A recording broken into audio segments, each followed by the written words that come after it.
就对了。假使胡万生是南山人，他的口音很重，那就有可能是他的老婆把这个人的姓氏听成了叫葛老板。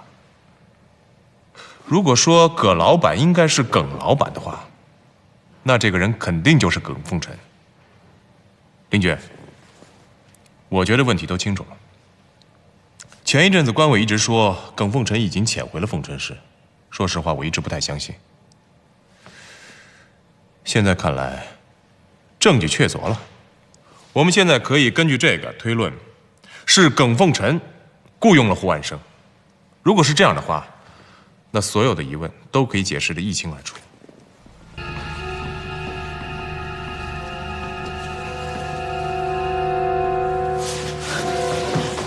坏了，有警察！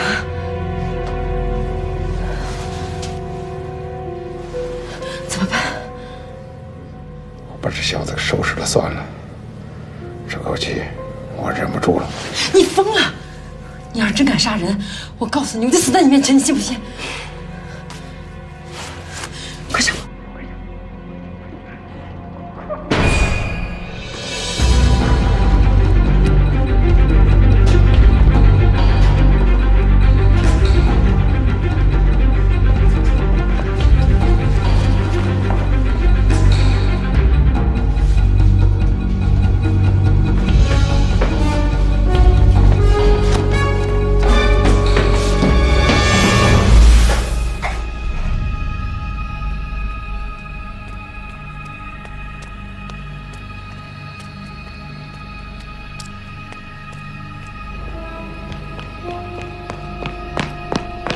关队，你怎么样？你眼睛没事吧？没事，刚才耿凤臣就在这儿，可惜让他给跑了。耿凤臣，他往哪儿跑了？我眼睛迷了，没看清楚。那咱们先去医院，这眼睛要是坏了就麻烦了。给徐队打电话，跟他汇报一下这边情况。好。耿凤臣明明知道公安机关在到处抓他，这个时候潜回凤春，只有一个理由。他要报仇啊！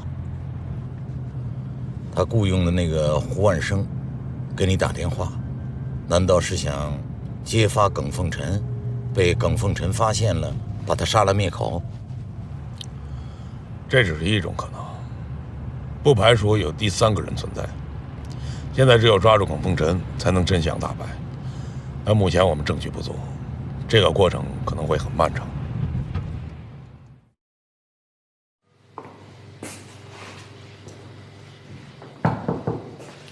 进来，徐队，老队，伤势怎么样？没事。坐吧。现在案子到了关键时候，既然你说自己身体没事，我也就不拦着你。我们今天开个小会，我们把这案子呢再简单的捋一捋。根据我们目前掌握的情况，可以肯定，是耿凤臣雇佣了胡万生来到凤春。他一定是想干一件什么大事儿，而一个人又无法完成，所以才会找一个帮手来。可胡万生来到凤春以后，在这过程中，他可能意识到了危险，害怕了，才会有后来胡万生打电话约我见面，不排除他想自首的可能。而这个行动被耿凤臣发现了，就对他下了毒手。现在有一个问题，耿凤臣为什么会冒着这么大的风险潜回凤春来？他回来有什么目的？我想，他一定是觉得事情已经过去1年多了，一切都已经风平浪静，所以他才雇了胡万生回来伺机报复。报复？要照这个思路分析的话，耿凤臣最想报复的人，应该是袁万春啊。对，耿凤臣最恨袁万春了。如果真是这样的话，袁万春现在应该有危险，咱们是不是应该提醒他一下？我觉得咱们应该对他进行保护，可以采取保护措施。袁万春要是出事儿了，我们不好交代呀。可以部署警力对袁万春进行保护，同时等待耿凤臣的出现，对他进行抓捕。邻居，我不明白啊，明明是耿凤臣耿老板，怎么会出了个葛老板？就说这2个字发音相近，但是也不至于弄错吧？我觉得这是有人在故意包庇耿凤臣。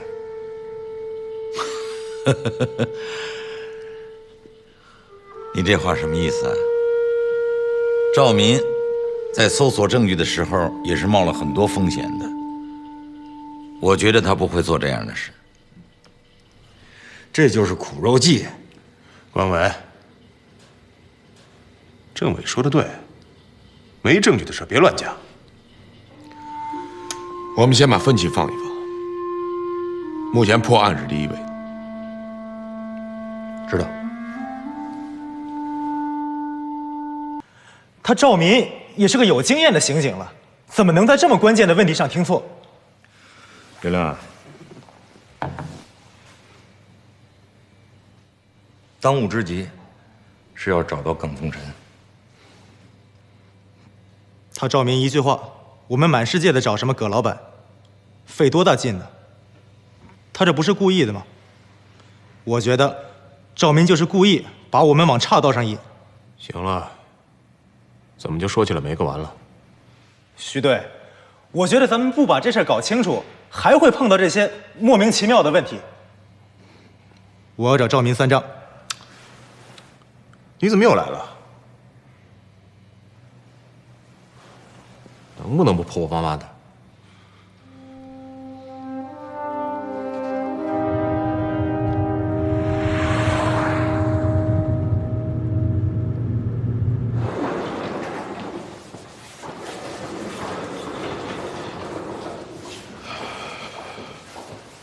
袁亮，哎，你什么意思啊？我吐的不是你。袁亮，我一直看在你哥哥的面子上让着你，你别太过分了。姓赵的，请你以后不要再跟我提我哥，我听着恶心。你说话收敛一点，你对我有意见可以当面提。你算什么东西啊？你们真去查案了吗？你们查出来什么了？查出来个葛老板是吧？葛老板在哪儿？有吗？你什么意思？我什么意思？你心里边不比我清楚。你们不是受伤了吗？我看你们没事儿啊。你们不就是想借着受伤来请功吗？就你这种人，你别再得寸进尺啊！这儿没你事儿。邻居，出事儿了。怎么了？陈玉亮和赵明吵起来了，还挺激烈的，谁也不让谁。我怕他们真打起来就不好看了。你少跟这装模作样的，你骗得了一时，你骗不了一世。我早晚把你这层皮扒下来，让大伙儿看看你是个什么东西。陈元亮，你对你说的话要负责任。我当然负责，你就是内奸。你说什么？我说你是内奸，你赵明是个内奸，你有什么？立正！干什么的？赵明、小马，到我办公室来。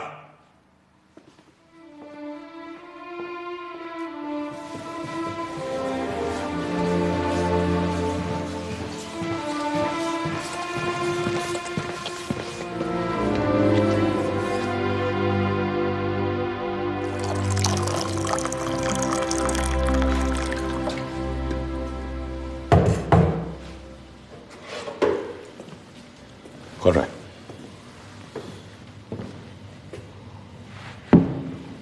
辛苦你了，邻居啊，这辛苦倒没什么，就是这误解啊，有时候想起来挺让人心寒的。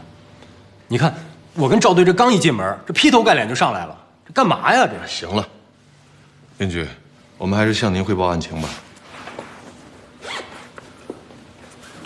这些是胡万生的前妻曲美珍被袭击的现场拍的。裸剑。对，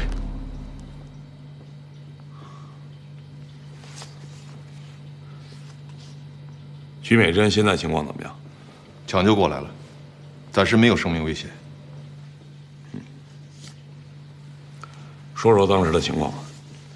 我当时追那个凶手，一直追到山下，可还是让他给跑了。我只看到了他的背影。我当时向您汇报过，身高在1.75米左右，体格健壮，奔跑速度非常快。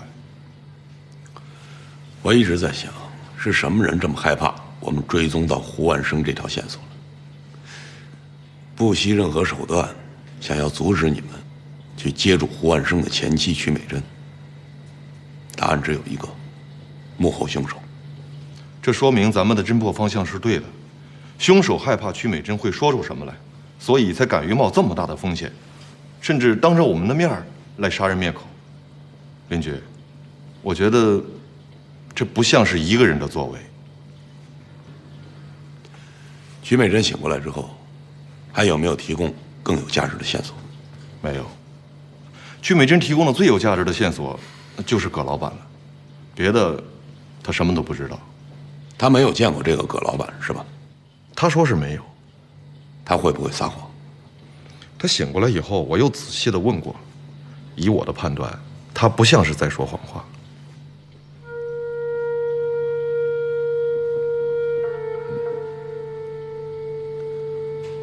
赵敏，一定有人在监视我们的行动，并且掌握了你跟小马去河汾南山的消息。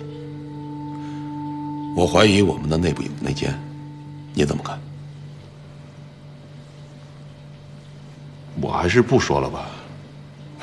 这不，人家都怀疑我是内奸的，说我是耿凤臣的哥们儿，说我包庇罪犯。林局，你知道我为什么要辞职吗？就因为我不想成为被别人怀疑的对象，更不想被别人骂成内奸。我心里都不舒服。林局，怀疑谁是内奸都不能怀疑赵队。如果赵队是耿凤臣的内奸，我那身警服不穿了，我离开刑警队。这跟你有什么关系？我的看法也是大家的看法。他陈云亮能说，我为什么不能说？林局，其实我们赵队跟耿凤臣那些事儿我都知道，就是因为当初耿凤臣在南城开了一个配货站，有人捣乱，他报警了，赵队出面给处理了2回，他挺感谢赵队的。后来就到处说赵队的好话，就这么认识的。有一回赵队的父亲生病住院，他给联系的大夫为赵队的父亲做了手术，就这么点事儿，就是内奸了。行了，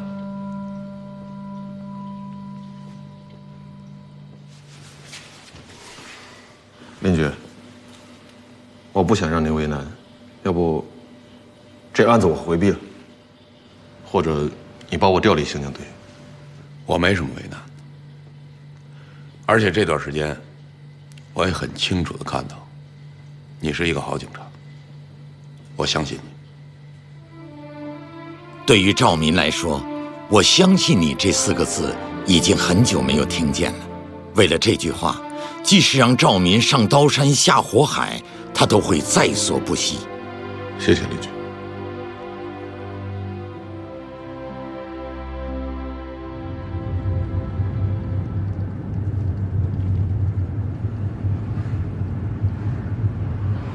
李亮啊，我听说刚才你在局里跟赵民大干了一场。你呀，你还是沉不住气。我不是沉不住气，我是一看着他我就忍不住。那不还是沉不住气吗？你对他有意见，你藏在心里就行，别总拿出来嚷嚷。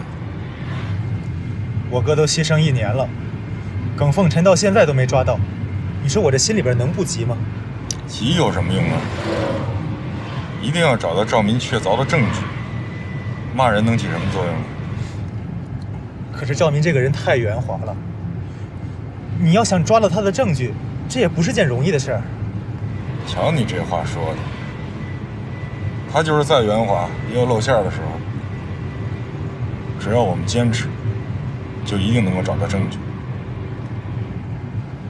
我相信。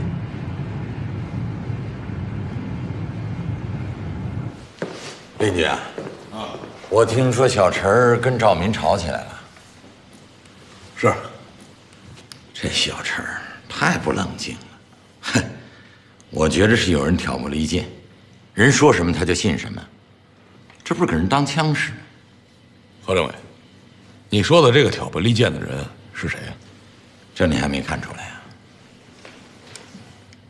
是关伟。到底是什么原因让关伟对赵民有这么大意见？他们俩本来就不是一路人。任局，任局，哎，您坐。您这么快就到啊？我忙完了手里活就过来。坐。喝水。哎好，谢谢，谢谢，谢谢。知道您忙，本来就想着电话上向您汇报一下。那怎么行啊？耿氏兄弟这个案子本来已经被我办成了铁案，当时最大的遗憾就是耿凤臣在逃，现在又潜逃回来了，胆子不小啊。林局啊，这分明是在和我们警察玩猫捉老鼠的游戏呢，没别的，没有人比我更熟悉这个家伙。你说吧，需要怎么支持你？我们已经做了一定的部署，主要是监控和耿凤臣有关的联系人，排查所有的旅馆及外来人口落脚点，争取尽快的发现耿凤臣的踪迹。我看不够。凤春虽说不是个大都市，但也有几百万人口，一个耿凤臣掉进去，就相当于一粒沙子沉进了河底。我的意思是，最有效、最直接的办法就是通缉他。我们已经通缉了。我说的不是内部网上通缉，我说的是把耿凤臣的照片公布在电视上、报纸上，和所有的媒体上联合滚动发布信息，让全市人民帮助我们把这一粒沙子从河底捞出来。可是任局这么做会不会打草惊蛇？反倒会让耿凤臣逃往外省市了。这就对了，要的就是打草惊蛇，蛇精了，必然会逃窜，一旦逃窜，就会暴露踪迹。我们要把住所有的交通要道，严密布控。我跟特警打了招呼，到时候布下天罗地网，等着他来钻吧。行，就按任局的部署来办。那我现在就去布置。您坐。好。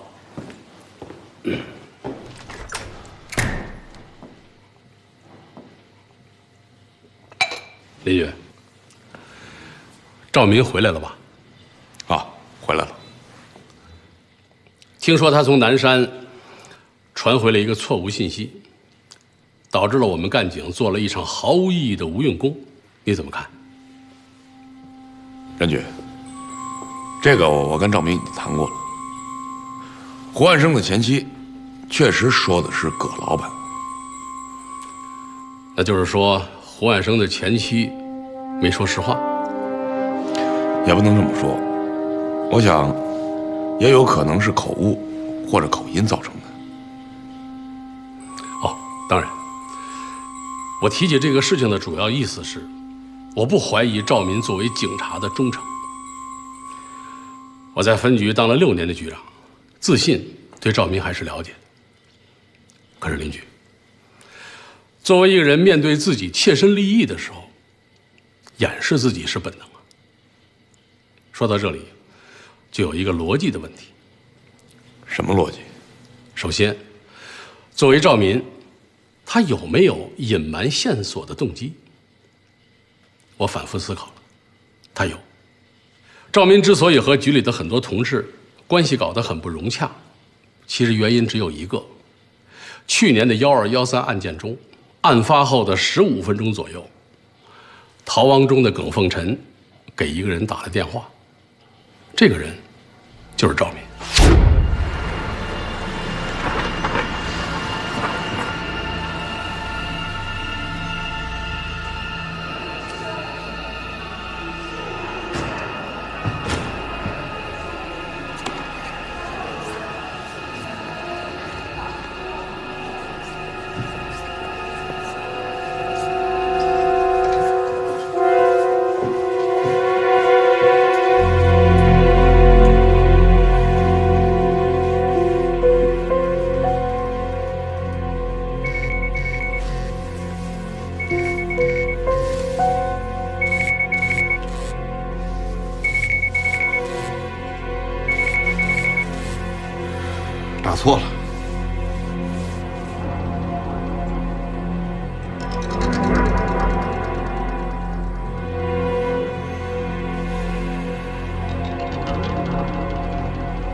邻居，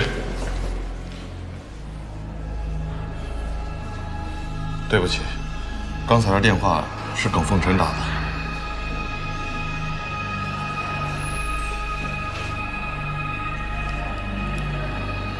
您好，您所拨打的电话已关机。Sorry, the subscriber you dialed.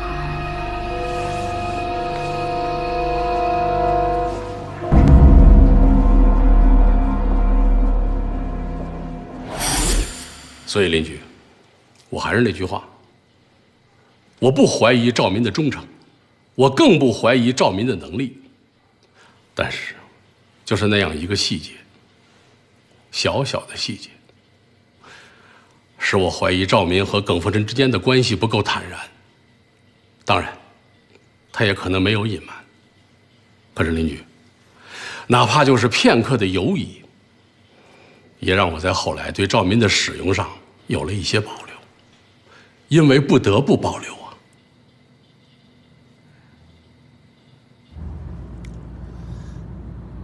啊！我任大祥，报社、电视台、电台的事儿，你们抓紧办吧。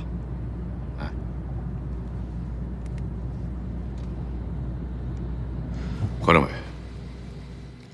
有件事我想听听你的看法。在1213案件中，耿凤臣曾经给赵民打过一个电话，这个他跟你谈过吗？跟我谈过。是不是人局又提这事儿了？他当时是否认了是耿凤臣来的电话，可他随后马上就向组织做了交代。我认为他错就错在这瞬间的否认，可他的心情我是理解的。这种事情很难说清楚。人局什么意见？他建议这个案子赵民暂时回避。那你什么意见？我觉得没有必要。对赵民，我还是信任的。我和你的意见一致。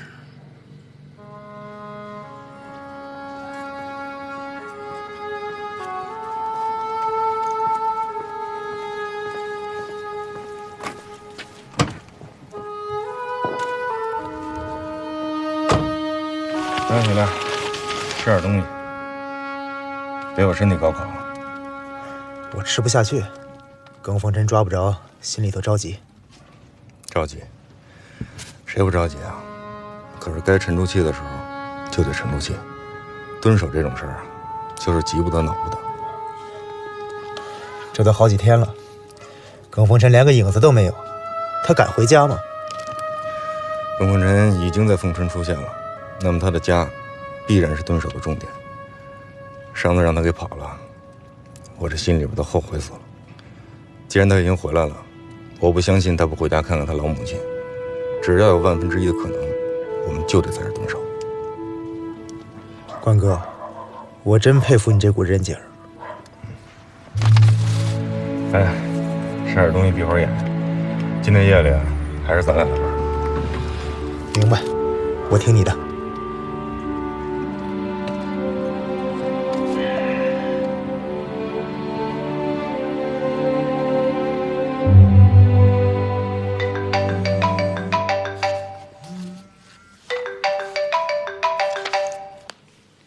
喂，是林局长吗？是我，您哪位？真的是林局长，您还没休息呢，打扰您了。哎，您身体好点了没有？没事儿。请问您是哪位？哦，我是凤春广播电台的记者韩峰，想跟您约个时间采访您，可以吗？采访我啊？是这样的，我们听说啊，本市刚刚发生了一起案件，不但有一个人遇害，而且您本人也受伤了。老百姓现在很关心这件事儿，而且现在谣言很多呀。就为这个？不，林局长，您别误会。我知道您觉得这不是什么光彩的事儿，可是您想想啊，您要不站出来说一说，这谣言不就更多了吗？现在还有人说您躺在医院里昏迷不醒呢。您要是在电台里说话，电视里露面，这谣言不就不攻自破了吗？当然了，这只是我们采访您的一个内容。最重要的是啊，春城区在整个凤春市占有重要地位，春城能否稳定，也就直接影响到全市的稳定。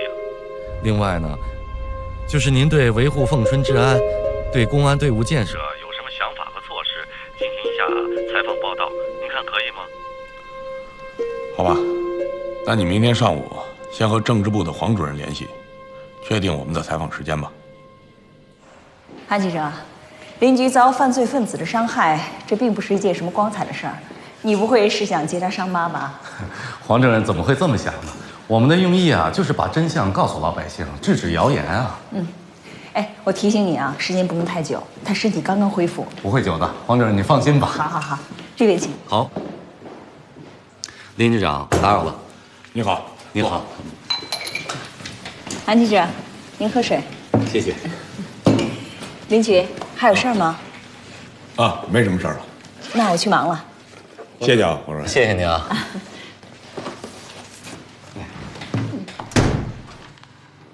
林局长，首先感谢您在百忙之中抽出时间接受我的采访。我们现在开始可以吗？可以，开始吧。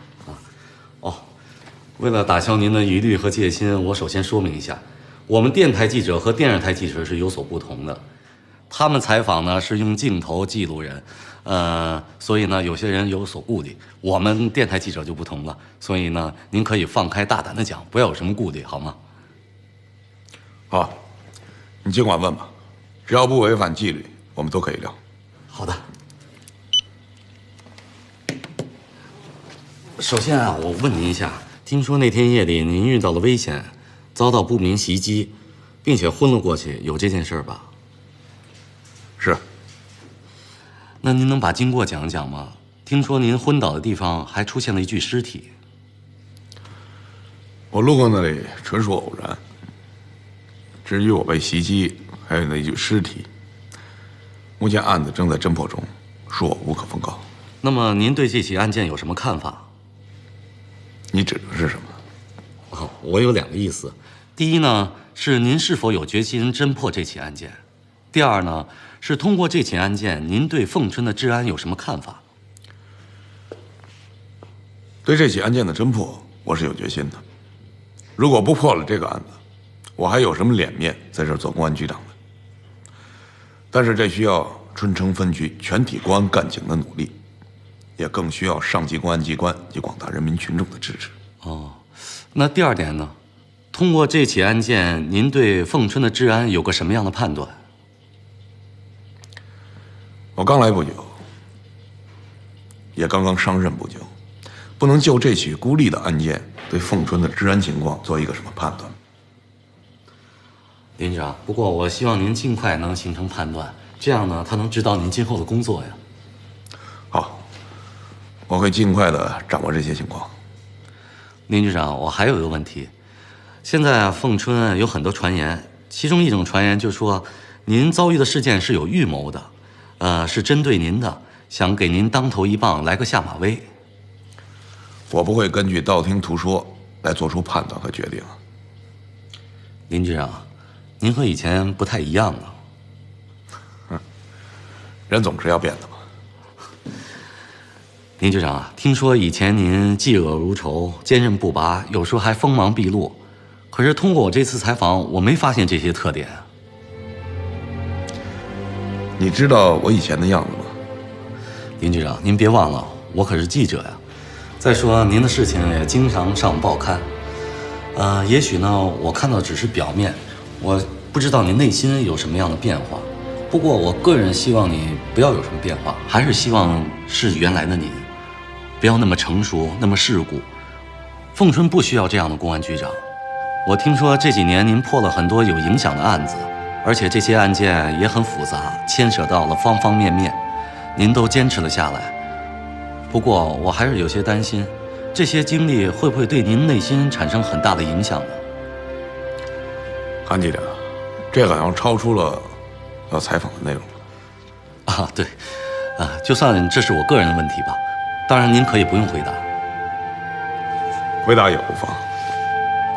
我到底是个什么样的人？到底能变成什么样？如果我能在凤春扎下根来，如果你能在凤春继续当记者的话，我想你会感受到。林局长，您的意思是让我拭目以待？但愿我不让你失望。太好了，林局长，有您这样的回答，我就放心了。谢谢您。这样，林局长，我可以给你照几张照片吗？啊，照相就算了，不太习惯。一直是你在问我问题，我能问你一个问题吗？当然可以。你在凤春生活了多长时间？我生在这里，长在这里，大学毕业以后又回到了这里，而且我还是这个区的人，可以算是土生土长的凤春人。那太好了。我的问题是，作为记者，你认为凤春治安最需要改变的是什么？说真话。当然了。打击黑恶势力和他们的保护伞。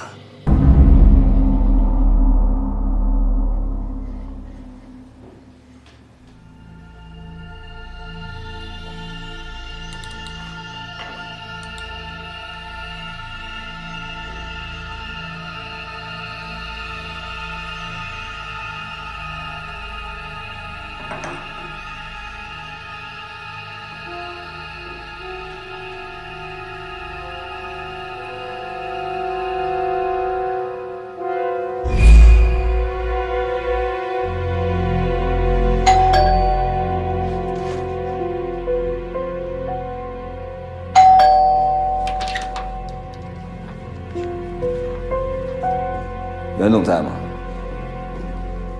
袁总他没在我这儿啊。没在你这儿。他让我到这儿来接他，说晚上要跟你去见一个很重要的客人。他没跟我说啊，是不是有什么变化？应该不会吧？如果有变化，他会通知我。我先在这儿等他。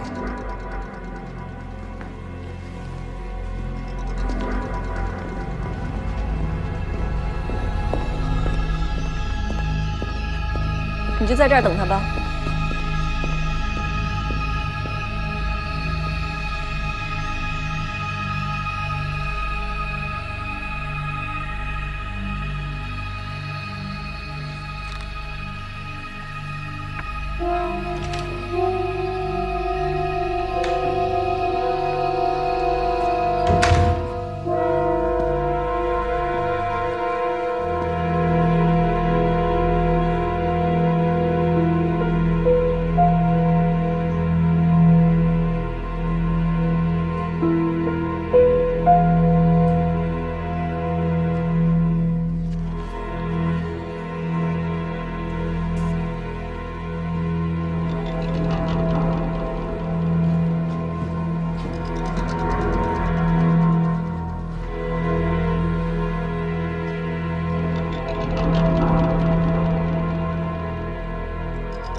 肖队长，这是刚从南沙分局发过来的传真。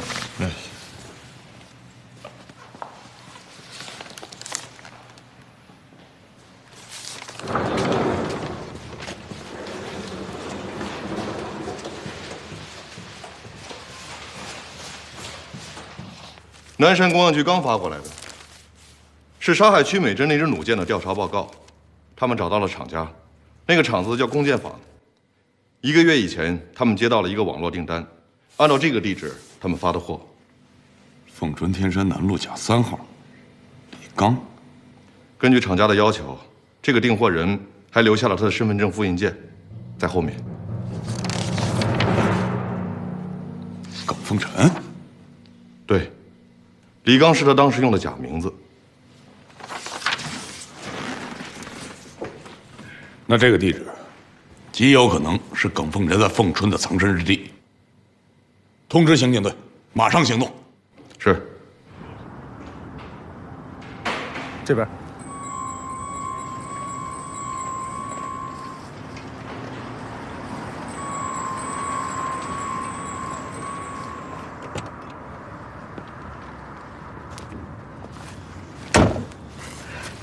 同志，您看我又没犯事儿，您这是把我往哪儿带呀？啊，你别紧张，我们呢就是跟你了解点情况。走。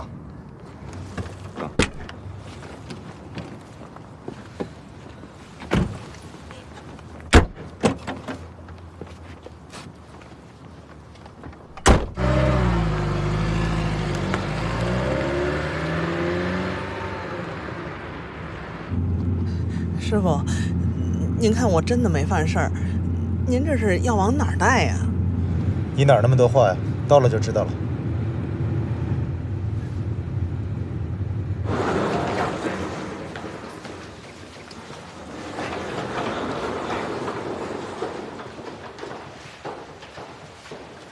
这套307的房子是你的？没错，是我买的单位的福利房。房子你租给什么人了？我租。你不用害怕，我们现在正在办一个案子，涉案人和租你房子的房客有关，所以你必须得如实的把情况跟我们说清楚，懂吗？哎，我懂。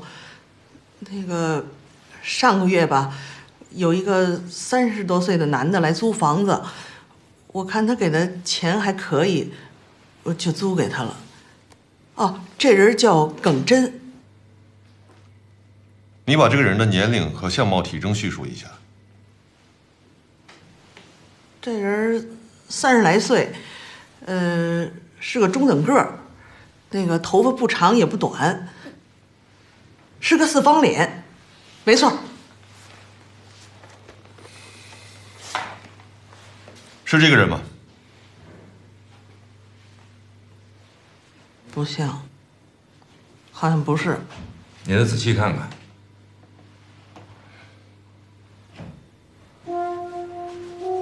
不是。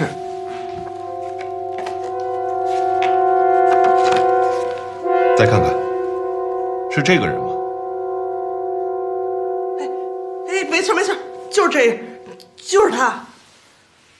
现在看来，耿真跟耿凤臣之间一直保持着联系。耿凤臣或许就是在耿真的帮助下，才能在天山南路甲3号藏身下来。邻居分析的对。天山地区主要的居住人口大多都是做建材生意的外来人员，人员复杂，流动性强，是个非常利于藏身的地方。可惜啊，在那个屋子里没有找到更多和耿凤臣相关的痕迹。这家伙可真够鬼的。电视台还有电台播出通缉令以后，我们收到了多少举报电话？一共有32个，不过真正具有深入调查意义的只有5个，关委他们正在排查，看看能不能找到一点有价值的线索。现在的凤春啊，对耿凤臣来说就是个天罗地网。我看这次啊，他跑不了了。张明，你有什么看法？哦，我没什么看法，我在想一个问题，我在想。耿凤臣下一步会做什么？这还用想吗？猜都猜出来了，报复啊！既然是报复，我们都知道，耿凤臣的哥哥耿凤军是被关委击毙的。可是那天晚上，耿凤臣或者是他雇来的凶手，却对关委手下留情了。我们有证据显示，耿凤臣手里不光有枪，还有隐蔽性更强的弩箭。可是那天为什么会采取这样的方式呢？这种分析，我认为不成立。咱比方说啊，耿凤臣那天没有带枪，也没有带弩，可是关委突然出现了，给了他个措手不及，那他怎么办？他就只能采取这种行为啊。不管怎么说，耿凤臣极具危险性，大家在行动的时候一定要注意安全，我们绝不允许悲剧再次发生。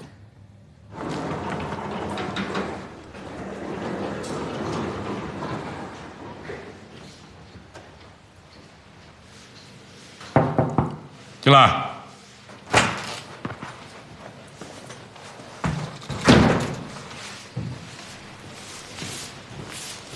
林军找我。啊，坐。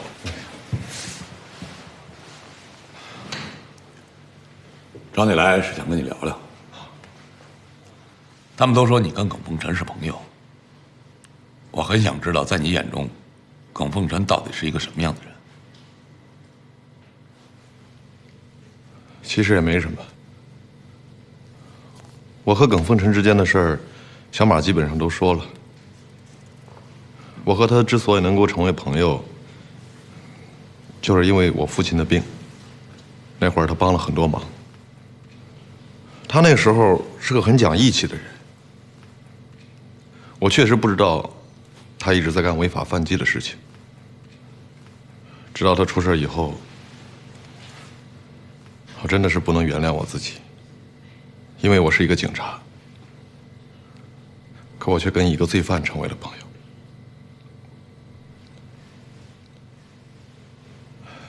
我听说他们兄弟俩以前也是苦出身，他们是跑汽车运输的。听说耿凤军的脑子非常好使，他看到有很多拉货的货车经常会空驶，他就搞了空驶配载，开了个配货站。他们哥俩好像就是靠这个发的家。那会儿那成交的配货站有1多半都是他们兄弟俩的。说起我帮他的忙，是因为耿凤臣之后他开了一个洗浴中心，有一回被辖区的派出所给罚了，他就来找了我。正好那个派出所的所长是我以前的战友。我当时问耿凤臣了，我问他洗浴中心究竟有没有违法乱纪的事情，他向我发誓说没有，我也就相信了。林觉，我这样做是不对的。我主要是因为我父亲病的事情上，我欠了他人情，我也就帮了这个忙，给我的战友打了电话。他给过你钱吗？没有，我绝对没有从他那儿拿过1分钱。那么耿凤臣向你提出过吗？或者说他给过你暗示，被你拒绝了？林觉，我之所以和耿凤臣能够成为朋友，最主要的原因就是我们之间从来没有过任何的金钱来往。哪怕是他有所暗示，那我也会很敏感，我反而会离他很远的。我觉得朋友嘛，只要在不违反原则的基础上互相帮点忙，这应该不算什么的吧？那如果扯上别的，那就没意思了。可就这些事儿，还一直被有一些人揪住不放，我真的，我索性也就不说什么了。那耿凤臣出事儿，你觉得很意外吗？我非常意外。既然感到意外，你有没有想过重新要调查1213案呢？我想过，可当时这种情况，我没有办法查下去。你刚才在会议上的疑问，其实我也有。这个案子的复杂性就在这儿。看上去证据确凿，可你深入调查以后，就会发现有漏洞。没错，林觉，胡万生的被杀最大的可能是被耿凤臣灭口。可是，我把自己在河粉以及南山的调查综合起来之后，我又产生了新的怀疑。究竟是什么样的原因能够让胡万生都害怕，让他产生了报案的念头呢？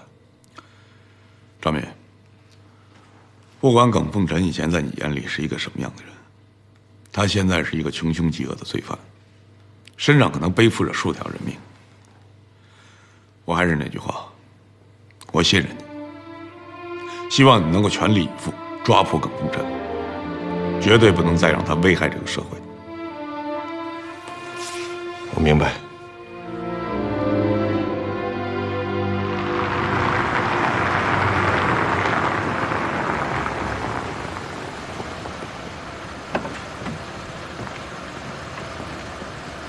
关主任你好，这是今天早上在传达室门口发现的封信，是给袁总的。你看到人了吗？哦，我没有看到，就放在门口边上的。我发现后就捡了起来。好，我知道了，去忙吧。哎。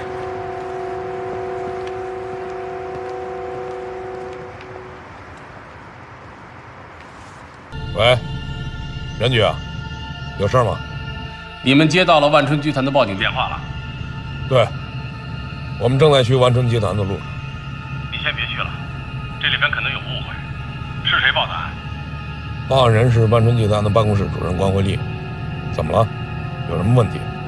啊，刚才袁总给我打了电话，他不愿意让警察去他的公司，他怕闹不好会产生误会，他觉得这样会对他公司影响不好，希望你能理解。任局，这恐怕不行了，已经收到报案了，我们就得出警。再说了，耿凤臣也是我们要抓的重大逃犯，怎么可能不管呢？林局，你说的对，我们不但要管，而且要管到底。但是我觉得你现在还是不去他公司为好，咱们得讲究策略，研究一下再说。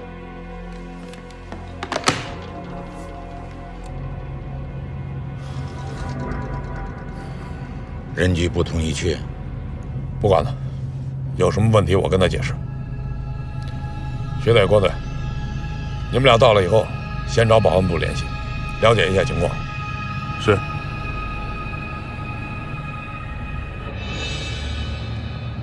谁让你不跟我商量擅自报警的？我这不是担心您的安全吗？万一出了问题怎么办？耿凤臣是在逃的杀人犯，那您不怕，我还怕呢。你说的也对，但是你想过没有？如果警车往咱们公司门口一停，外人肯定认为咱们公司出了问题，影响了公司的形象，你就不怕吗？很多事情换一种方式一样可以解决，懂了吗？我知道了，袁总。去吧。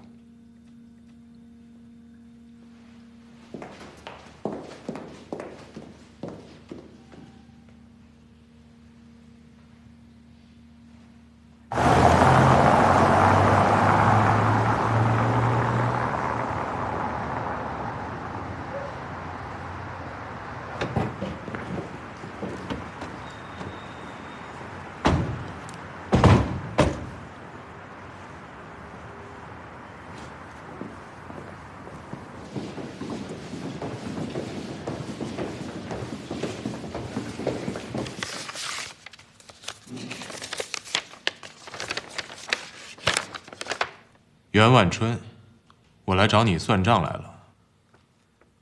不过账有很多种算法，现在我提出一个非常便宜的价格。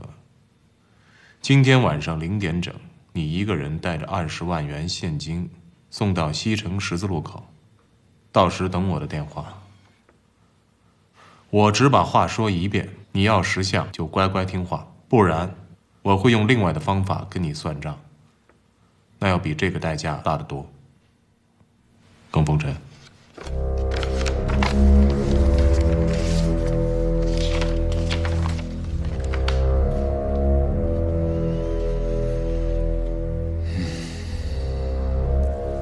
袁总，你能把情况再详细的说一遍吗？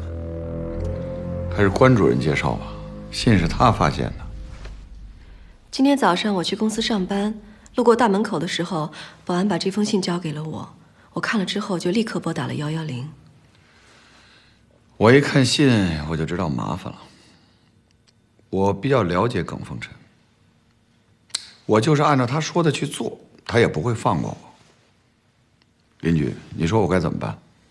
袁总，你放心吧，我们会保护你的安全的。这个耿凤臣胆子也太大了，公开写敲诈信，还敢署自己的名字。那你的意思，这封信不是耿凤臣写的？我是说，他写这封信，可能只是想吓唬你。你想，他怎么敢保证你不会报警呢？你要是报了警，他来取钱，那不是自投罗网吗？那照你的说法，我可以不用理他了，你们也可以不管了。不，我们当然不会不管了。我说只是可能。我们会尽快的部署一下，但是袁总，还希望你能够尽全力配合我们。没问题。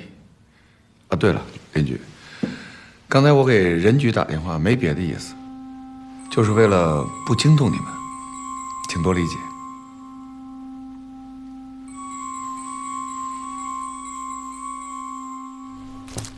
关队，万春集团值班保安那儿有什么线索吗？啊，我询问了值班保安队长，据他证实，他们是清晨打开大门的时候，在门的缝隙里发现的这封恐吓信。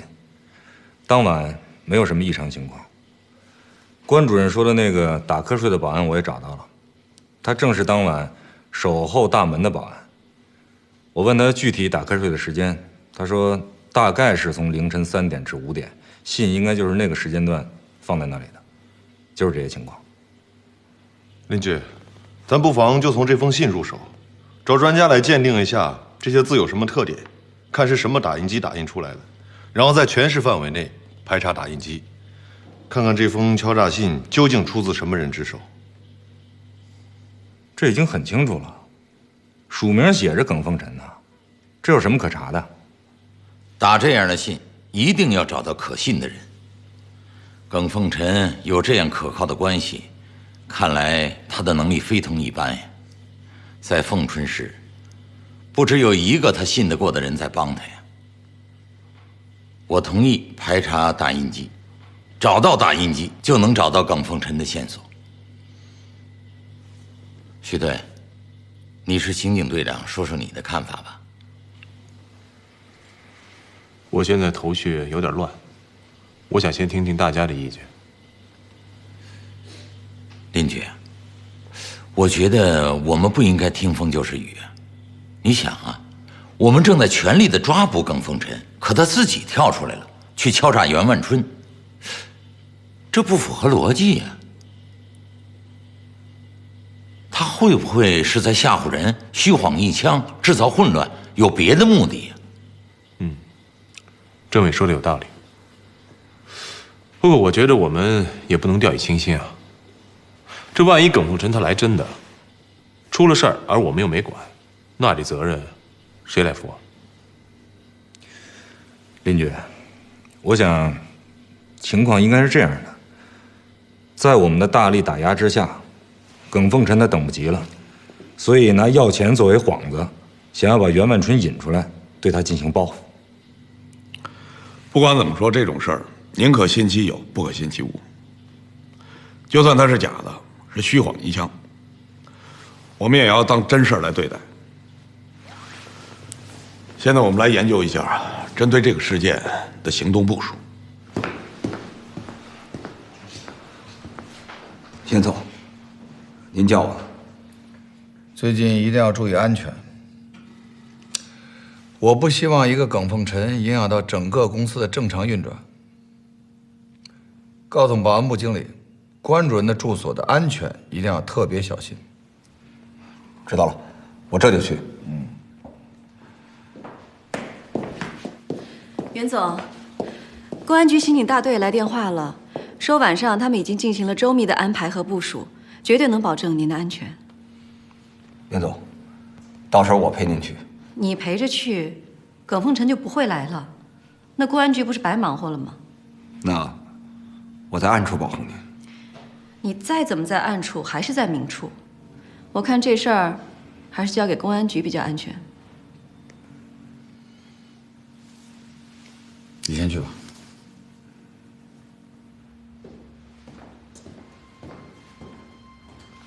小关，我想听听你对这件事的看法。我觉得耿凤臣在试探您。我也这么想。袁总，您怕他吗？你觉得我会怕吗？该来的早晚要来，不是吗？晚上要用的现金我已经给您准备好了，为了以防万一，上面都做了记号。如果耿凤臣真的来拿钱，箱子里的自动喷射装置就会把颜色喷在他的身上和钞票上，1个月之内没有任何办法清除。很好。那我先出去了，袁总。 。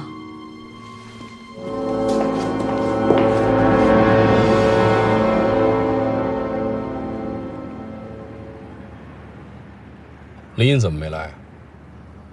他什么意思啊？是不是对这次行动有意见？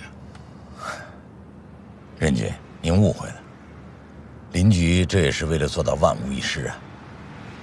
他负责监视耿凤臣的家，那里也是不能忽视的地方。哼，这个人呢，个性太强。我都来了，他不来，让袁总怎么看？袁总这样有什么想法，我跟他解释。林局这也是为了他的安全，都是为了早一点抓到耿凤臣嘛。您不知道，任局，在咱们来之前1个小时吧，林局亲自到这儿看了一下地形，还给各个小组做了指示，一切行动听您的指挥。不过，他也提出了一个疑问。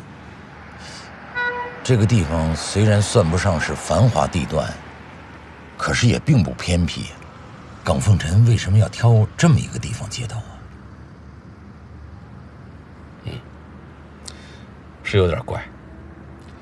不过，这个地儿四通八达的，便于逃跑嘛。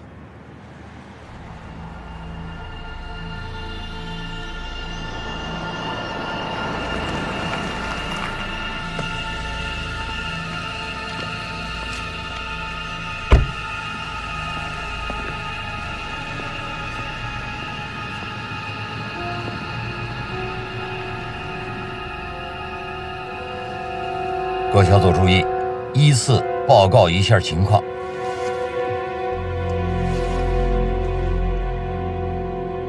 1组到位，没有发现目标。2组到位，没有情况。3组到位，一切正常。4组到位，没有情况。报告完毕。密切注意动向，有情况随时报告。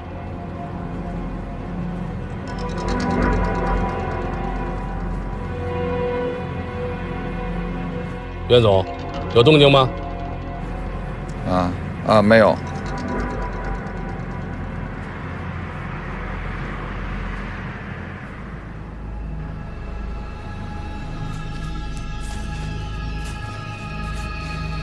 1号，一辆轿车朝姚远春方向驶去。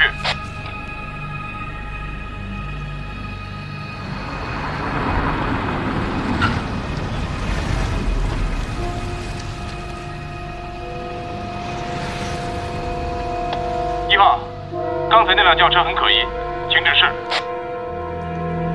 继续原地观察。是。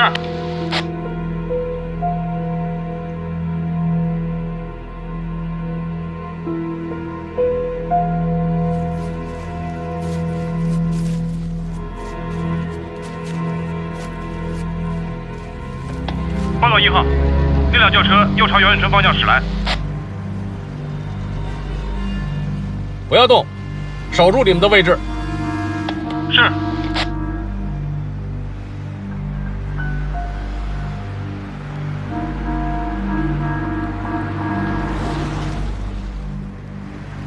有情况。各小组注意。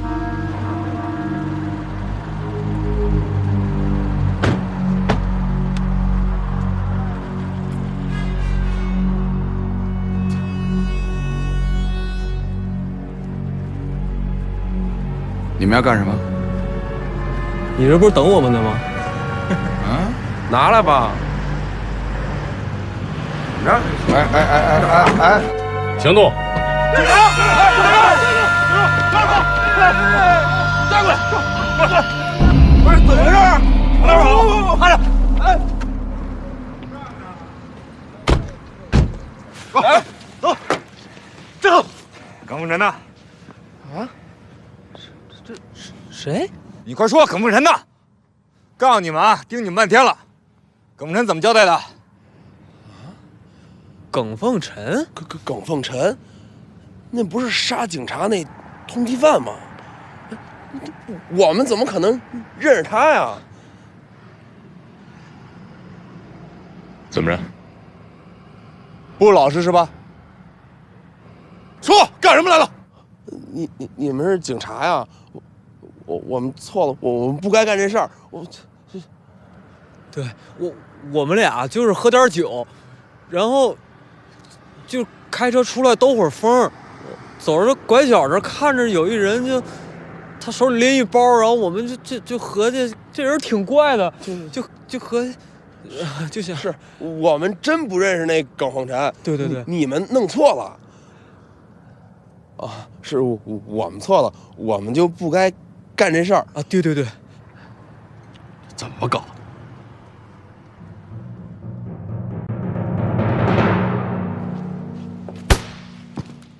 林局，这俩小子是酒后驾车，见财起意，就连这车都是给偷来的。关伟他们正在抓紧审问呢。精心安排好的计划，生生让这两个小子给搅和了。也不能完全这么说，也许耿凤臣根本就没打算出现，否则他为什么一直没有和袁万春联系？不管怎么说，这次我们的行动啊，连耿凤臣一根毛都没捞着。要是他真在暗中盯着袁万春，那这次咱们可真是打草惊蛇了。喂，任局，有事吗？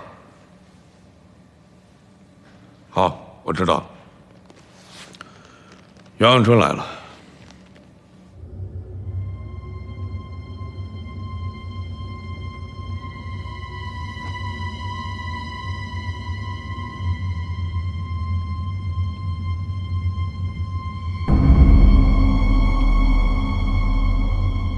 哎呀，说起来惭愧啊，明知道你们就在我身边，我还是有点紧张。这很正常，毕竟面对的是凶犯。是。袁总啊，我给你一个公正的评价吧，至少在表面上，袁总还是很镇静的，应该说在行动中配合默契啊。要不是半路上杀出那对傻货呀，说不定今晚我们就抓到他。任局、林局，话虽然这么说，可是毕竟人没抓到，我们袁总心里还是没底呀。所以恳求你们一定要保护他的人身安全。千万别说恳求，这是我们应该做的。林局啊，我是一个比较实在的人，只要你们能保证我的安全，让我花多少钱都可以。我说的可是真的啊，我需要你们的保护，万春更需要你们的支持。你们几个领导啊，就多多辛苦吧。袁总，你把我们当什么人了？你们为我受累，我怎么也得表示表示吧。林局长，你可别往别处想啊，我就是花钱保平安。那你的意思是，如果你不花钱，我们就不会保护你的平安了？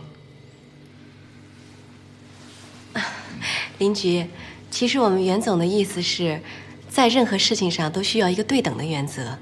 你帮助了别人，别人才会帮助你；你想到了对方，对方才会为你着想。林局，您是警察，是老百姓的守护神，所以您把保护我们的安全当作是您的责任。可是我们袁总他是一个企业家，在生意上自然是不付出就得不到回报，所以刚才他才会提出那个让您觉得不恰当的建议。但是我可以保证，他绝对是一片好心，没有其他的意思。林局啊，我和袁总也是认识多年的老朋友了，他就是小官说的这么个人。我就是想表示一下自己的心情和对公安干警的尊敬。其实袁总一直很关心我们，去年他想拿出30万，甭管多少，你说了，这是慰问我们干警的心意，这对我们来说也是个鼓励。30万，你说我们可以给全局的干警每个人发奖金，过年的时候呢，可以给每人每户发年货，剩下的给咱们每个办公室装上空调。总不能让我们的干警在寒来暑往的时候总是战天斗地的审案子。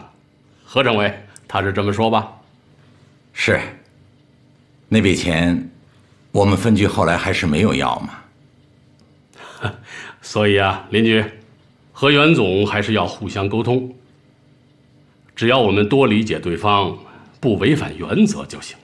当然，这里现在是你当家做主，你定。这样吧，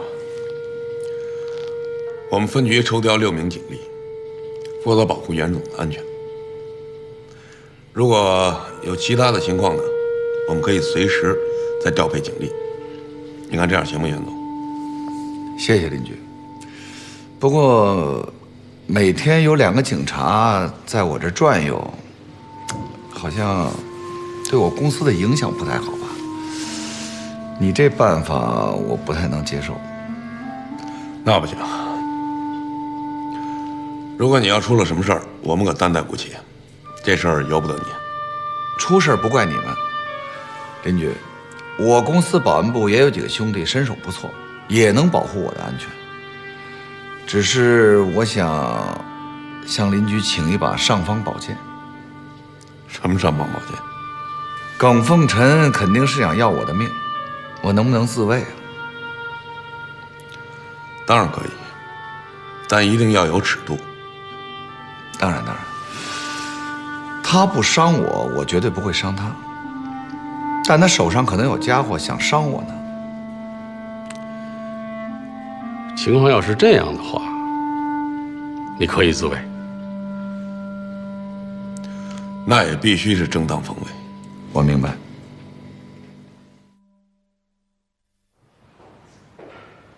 哎，看来以后我们做事一定要慎重了。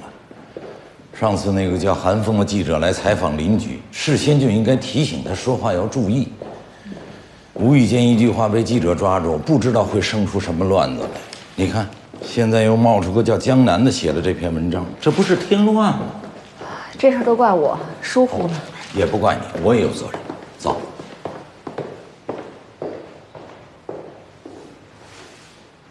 邻居，你看这篇文章了吗？什么文章？题目显得有点刺激，利剑出鞘，何日除妖？即凤春市公安局春城分局新任局长林荫。特别是这篇文章的结尾，我们相信他会用自己的实际行动迎接挑战，会在我们凤春留下他的足迹。但同时，我们也为他担心，让我们拭目以待，为他祈祷和祝福吧。署名是江南。邻居，您什么时候接受记者采访了？这个江南我从来就没见过。前不久，您是不是接受一个叫韩风记者的采访了？会不会是他呀？王主任，那个韩风是电台的记者，好像没发表什么文章啊。他就算是要发表，也应该征得局里还有我本人的同意才对。对。那么这个江南会不会是在以前你在清水和白山的时候他采访过你？不然他怎么对你过去那么了解呀？在清水和白山是接受过采访，但我印象中绝对没有江南这个人。邻居，看了这篇文章以后，我有点为你担心，我怕会引起上级领导对你的误会。蒋书记一再强调，公安工作要务实，不能搞虚假业绩，更不能故意宣传炒作。他要是看了这篇文章，我怕他对你产生误会。就是啊，要是蒋书记以为是邻居授意这个记者写的，那肯定会产生误会的。哎，你说这记者也真是的，这哪是祈祷和祝福啊，这完全是给您在添乱呢。是，这篇文章肯定会带来麻烦。邻居，要不这样吧，由我出面，向市委领导做一下解释，你看行吗？好啊，何政委，谢谢。嗨，别说这些。不过我们也要了解一下情况。这个记者他明明没有采访你，为什么偏偏在这个时候发表这篇文章啊？要不这样吧，我去找上次来的那个韩风，也许他知道内情呢。可以。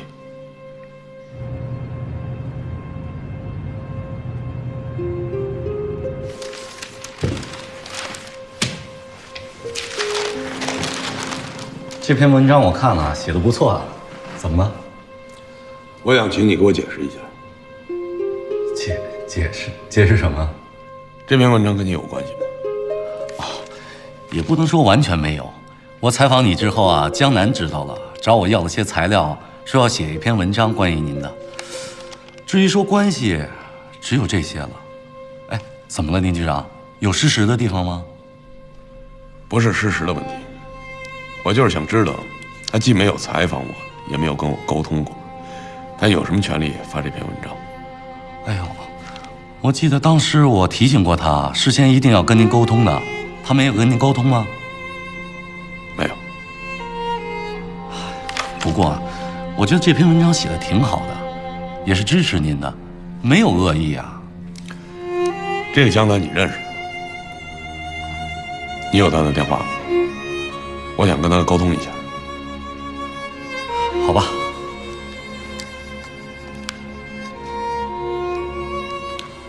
这个。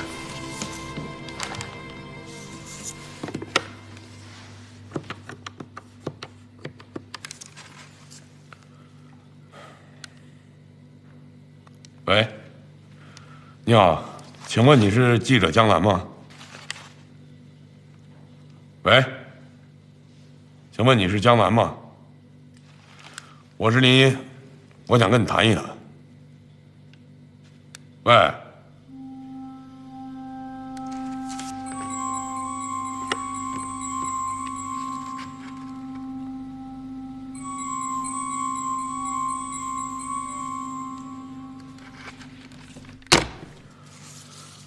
他为什么不接我的电话？电话现在又关机了，什么意思？关机了。这样吧，林局长，你也别生气。过2天啊，我就去省里，先跟他沟通一下，问问有什么情况。哦，对了，你有什么话要我捎给他吗？那你就跟他说，我想让他来一趟凤春。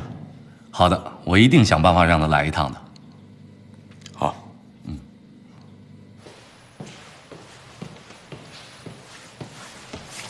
赵队，一大早在写什么呢？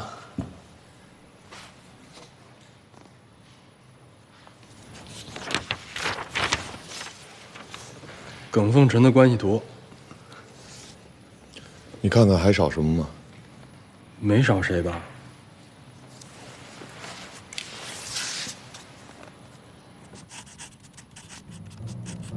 隋然，对呀，远香茶楼的老板，他打电话报的警，哎，怎么把他给忘了？昨天晚上这耿凤臣为什么没露面啊？他是虚张声势，还是在暗中观察呢？他会对袁万春采取什么措施呢？他如何应对警察的抓捕？你觉得他下一步还会做什么呀？他肯定会再找隋然。1213案要是没有隋然的报警，就不会有接下来的情况。而且，耿凤臣肯定把这个仇记在隋然的头上。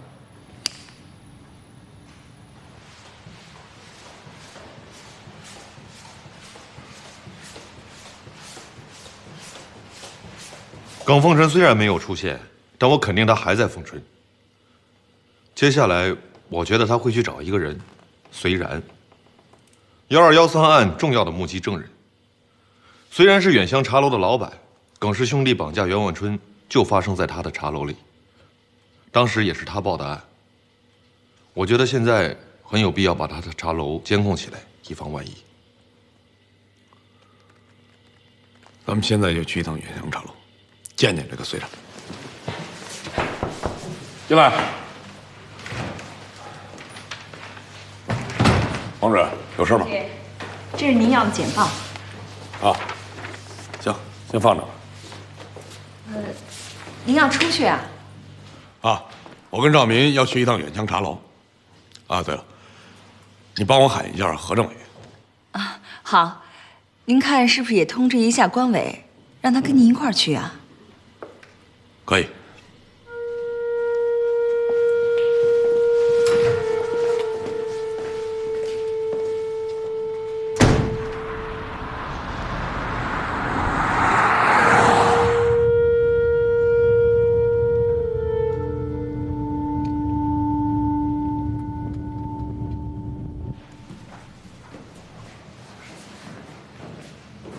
你好，欢迎光临。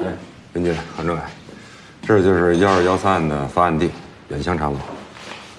走，咱们上楼看看。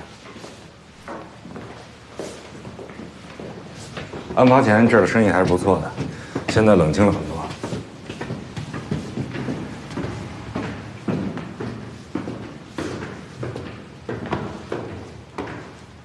当年袁文春就是在这儿被耿氏兄弟绑架的，陈云清同志也是在这儿被害的。关队长来了。关队长你好，你好。这位是我们新来的林局。林局长你好。你好，何政委。何政委你好。你好你好。局长、政委都来了，来，坐啊。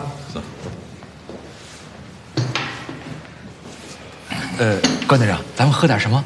不用。我们今天来呢，想跟你了解一下，最近你收没收到耿凤臣的恐吓信？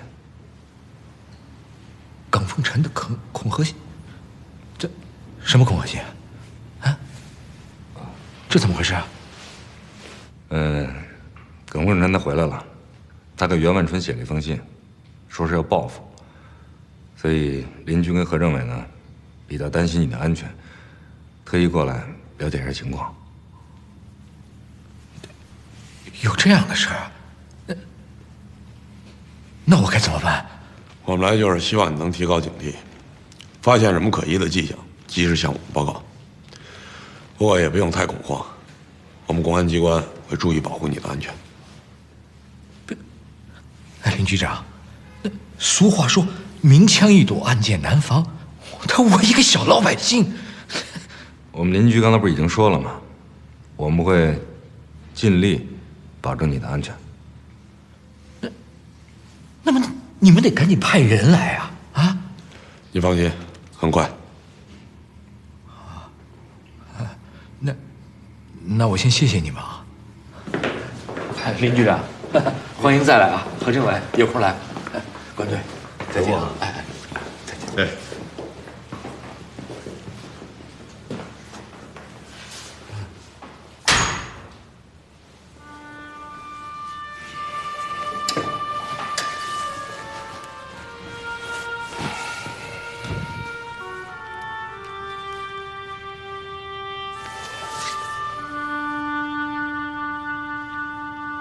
喂，糟了，这下麻烦来了，你说这可怎么办好啊？